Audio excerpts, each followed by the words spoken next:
बहुत पुराने समय की बात है। पृथ्वी पर लोग तेजी से बुराई की ओर बढ़ते जा रहे थे।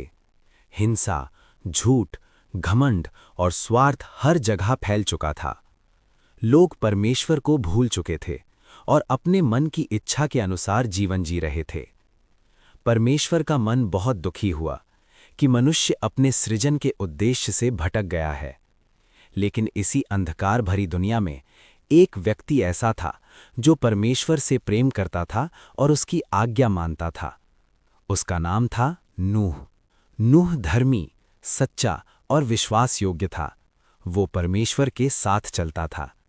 एक दिन परमेश्वर ने नूह से कहा, मैं पृथ्वी पर जल प्रलय लाने वाला हूं ताकि बुराई को मिटा सकूं। लेकिन तू मेरी दृष्टि में अनुग्रह पाया है।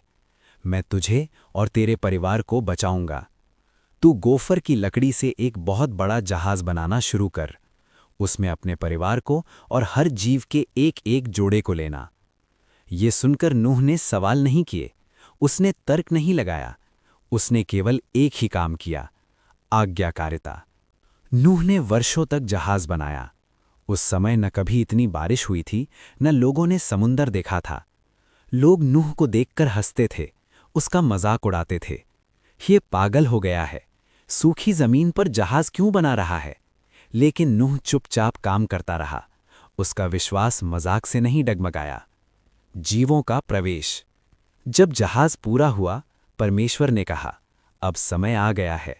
हर प्रकार के पशु, हर पक्षी और हर जीव अपने अपने जोड़े में जहाज की ओर आने लगे। ये देखकर लोग चकित रह गए।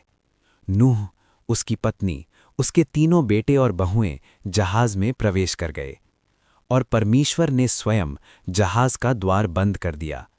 फिर आकाश से बारिश शुरू हुई। एक दिन, 2 दिन, पानी थमने का नाम नहीं ले रहा था। धरती से भी पानी फूट पड़ा। नदियां उफनने लगीं। पहाड़, मैदान, नगर सब कुछ पानी में डूब गया। लेकिन जहाज सुरक्षित तैरता रहा। लहरें तेज थीं, तूफान भयानक था, पर परमेश्वर की सुरक्षा जहाज के चारों ओर थी। नई आशा। कई दिनों बाद बारिश थमी। पानी धीरे धीरे उतरने लगा। जहाज एक पहाड़ पर जाकर टिक गया। नूह ने एक कौवा छोड़ा, फिर एक कबूतर छोड़ा। पहली बार वो खाली लौटा, दूसरी बार वो जैतून की पत्ती लेकर लौटा, नई आशा का संकेत। अंततः नूह और उसका परिवार जहाज से बाहर आए। नूह ने सबसे पहले परमेश्वर का धन्यवाद किया।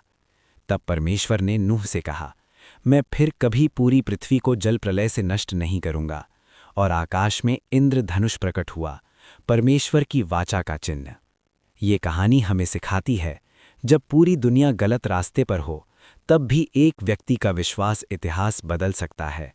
विश्वास प्लस धैर्य प्लस आज्ञाकारिता हमेशा जीवन, सुरक्षा और नई शुरुआत लाती है।